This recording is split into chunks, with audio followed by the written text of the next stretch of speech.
man. A man drank demons.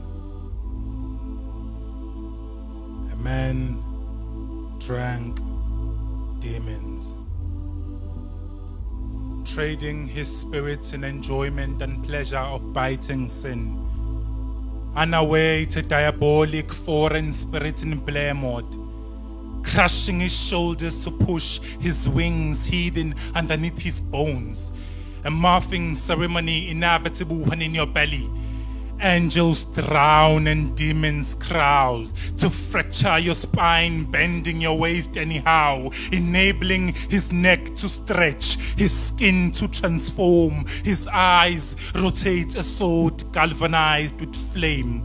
The alphabet is spit as words in a conversation of stars of volatile grenades. His heart no longer pounds but vibrates. He can blink once in a year and consume fire. He's the beast unnamed, broke free from a cage. He's a weapon, his salvation is delayed. Goosebumps as a covering outer membrane, his eyes licking blood as a sacrifice to earn a name. Savage, he dwells in hell with thoughts locked in a cell, tortured to sell his soul. Name your prize. Fame is our last offer. Take it or leave it. Either way, we are taking your soul. There is always a consequence of being alive. You're always a target to the dead in flesh, but alive in spirit.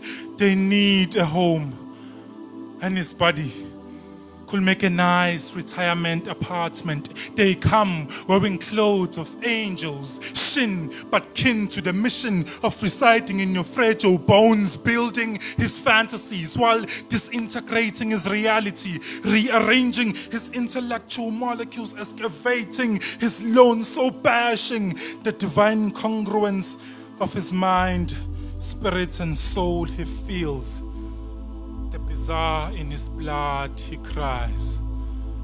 He's now a man, a woman, a god, a goddess.